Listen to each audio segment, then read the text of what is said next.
Alrighty guys, so cut some firewood, didn't show it. That's for the outside water tank, wood heated water tank. And it's all just scrap, literally garbage lumber, stuff that most people would throw it in a fire pit or a garbage pit. I'm cutting it into roughly 2 to 3 foot long lengths, and we're putting it in our wood heated water tank. Why the hell not, right? We're throwing it away anyway, so this way it's just a lot easier to throw away. You're throwing it away in an ash. Gonna put a couple more bales of straw in this corral over here. That cow definitely, I think I've said this a year ago, she definitely needs to go to market. That bag is not very nice. Anyways, yeah, we're gonna try and get a bedding pack built up. So I'm putting some extra straw down in this in the windbreak corral.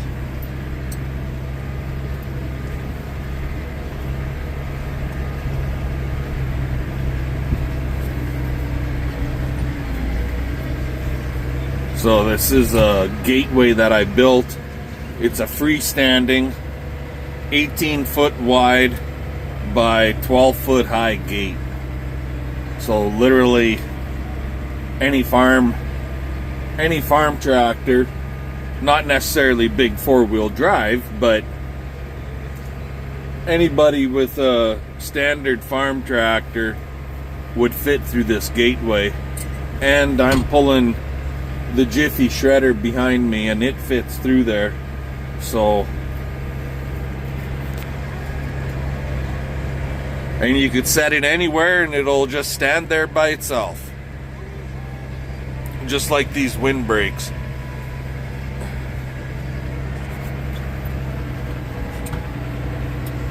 Moo cow.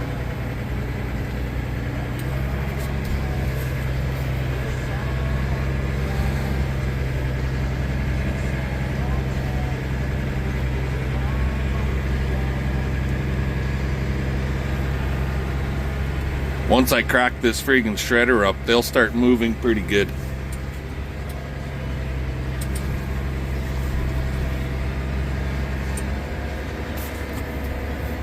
Down to 1.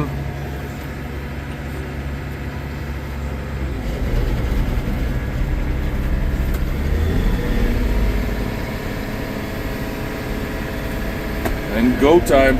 This will be the first bale of the wheat straw bales that we purchased and brought home like a week and a half ago. If you guys can make this out, some cows are kind of stupid and they just want to stand there and take it.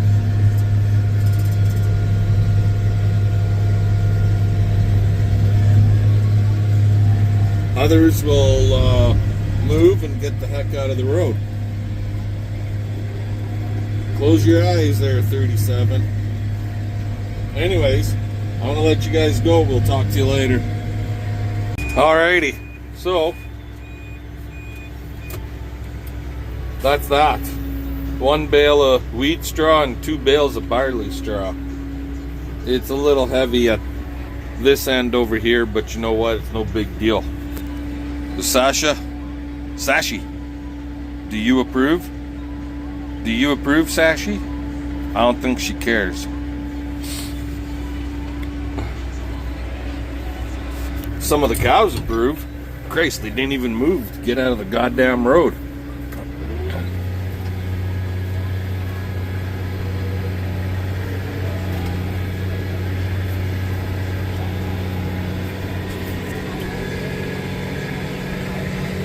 They're liking the scratcher. I'll give them that much. They're definitely liking that scratcher.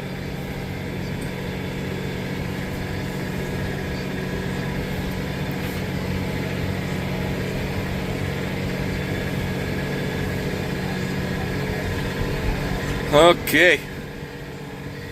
Well, I have no idea what time it is here in the afternoon-ages. But I know I'm just about out of friggin' ground grain, so I'll check the time And if it looks like I'll have time to grind a load and get it put away, then we'll quite possibly go for it. Otherwise, I'm not sure what I'm going to do. Maybe cut steel for windbreaks. So I'll let you guys go, and we'll let you know when we figure out what we're doing next. Grinding.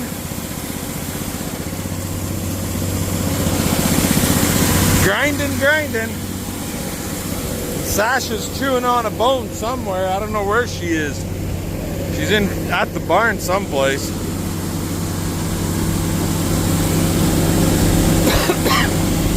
This won't take long. Yabba dabba doo. Well, the trailer's filled up again. Well, not full, but we got another tank load made, so everybody got a grain treat that's in the corrals. I gotta take a bucket load of feed out to the cows behind the shop. They only got 2 buckets this morning, so gotta get into the routine of more feed at night, less feed in the morning.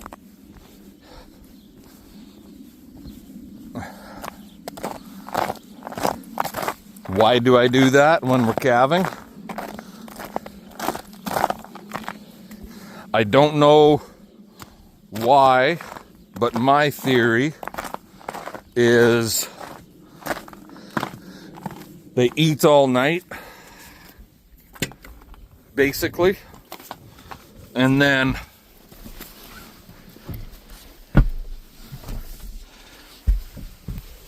they calve in the morning, like at in between 5 a.m. and 11 a.m. on average. We'll still get calves that come in the afternoon, but I find that if I feed them in the evening, they tend to calve more in the morning, daylight hours, versus you'd hear of lots of guys saying how all their calves come at nighttime when the cows are relaxed. That's when they're getting their calves. Well, if they're eating, the cows aren't relaxed. Relaxed is just standing there chewing cud and relaxed, right? Just like us. If we're sitting back on the couch watching a television show, you're relaxed. And so yeah, that's my theory, and it seems to work on average. Most of our calves will come in the morning when I feed heavy at night, and light in the morning. When I feed heavy in the morning and light at night, they tend to come later in the evenings. Just my theories anyways, so I'll let you guys go. We gotta go feed some cows. Alrighty guys, how's it going this morning? I don't know if you see that, but there's no light on there at all. Yeah, we took the light off, and I'll show you guys what I did here when we're done feeding. So hopefully my repair is gonna work and all will be good. So she's a cooler morning with the wind chill. It dropped to minus 23 last night. No babies, not yet this morning, not yet today, and I'm not anticipating anything really today. But with that being said, it could start any day. Our actual start date for the big cow herd is March 21st, but we generally start a week to 10 days early. And there's lots that are, when you look at them in the mornings, there's lots showing heavy.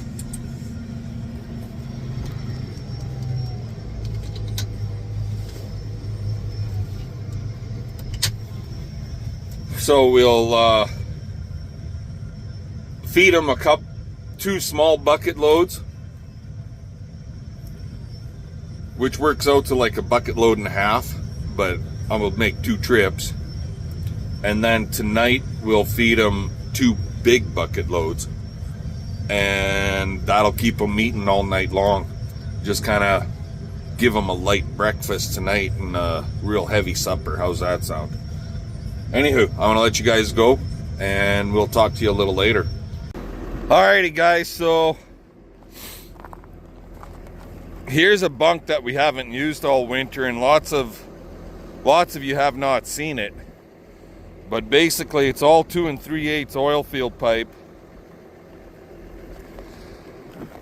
I was using it last year. Well, the last number of years we've been using it, and we'd pull it back and forth to the field, but the cows don't really like eating from it because it's a bit too tall.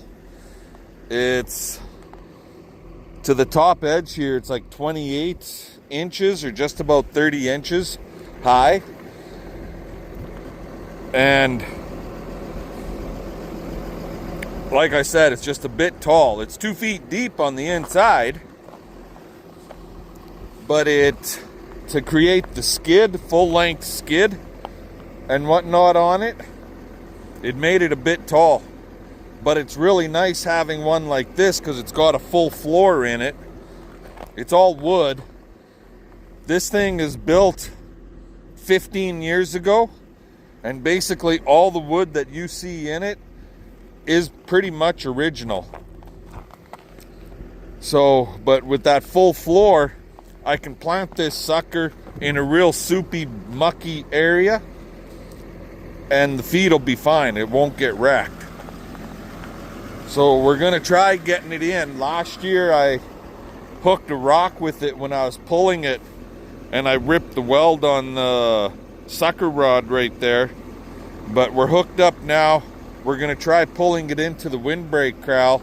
That way I can use it in the one low spot where right now it's all ice, but that'll change in a couple of days. It'll be a muck hole, right, Sash? And she goes to her side, to the far side. Then I close the door, and she comes across to get out of my feet area. So she's a learning. Alrighty. And if I can't pull it, well then we'll, from this end, we'll hook up to the other end, because you can pull it from either end. We'll hook up to the other end and we'll pull it from that.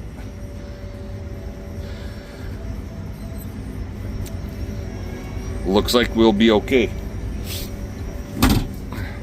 And yes, I'm pulling it backwards because the one gateway that we got to drive through to get into the windbreak corral, I have to actually lift it, otherwise it'll hook on the pipe of that freestanding drive-through gate within a frame.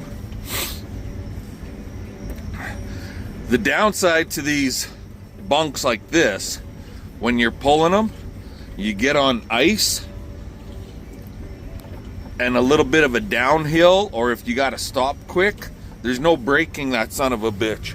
It'll just drive right into your tractor. And then you break the boards out of it on the ends and shit like that. So anyway, I'll get it in there and I'll bring you guys back after. Alrighty. So that's where it's gonna go for now. My window here is really fucking dirty. Excuse my French. But yeah, it's a little icy on both sides of it right now. But with the cows standing there and shitting around, and I'll spill some cut feed on the ground, that'll all roughen it up and make it sticky, and that'll give them traction. And we'll be fine. So between that bunk there and that metal bunk there, because the metal bunks that I used all winter, there's no bottom in them. So between these two bunks, I can feed the cows for the evening. And we just bring them into this corral. I bring the feed in. They all come in to eat, and we lock them up at night. Starting tonight, they're getting locked. Anywho, that's generally what we do. And I got one big old girl that's, well, she's not one on my radar list. I don't think that's 68. So I've got big cow orange 8. And last year we had a heifer, and you guys, some of you that have been with us for a while, I called her Miss 8 or Taylor Swift, because she didn't want to accept her own calf. She eventually did, but anyways, long story short, that's who she is. So orange yellow 8 or 117K, I believe, or J, whatever, would be orange 8's daughter. Those two are on my radar list. And then yellow 68, last summer she was open. She calved really late the year before, and we held her over, her and orange 9. They calved. One was in July, the other one was in 2 weeks later in August.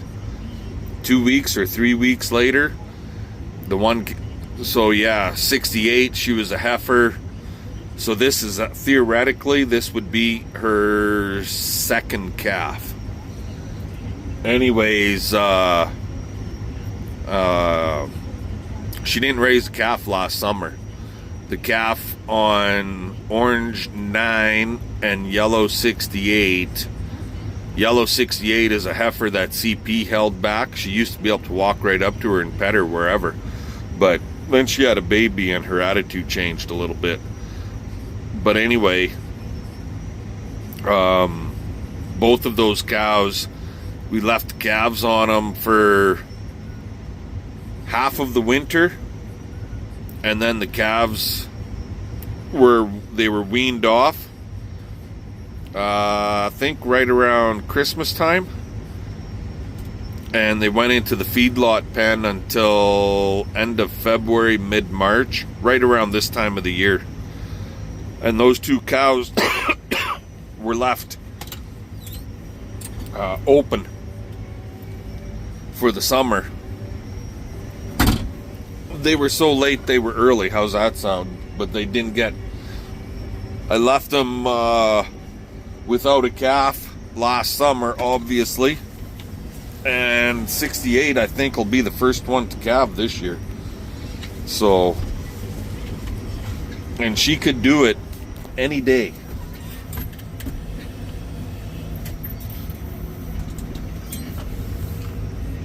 So she is definitely on the radar list at this point.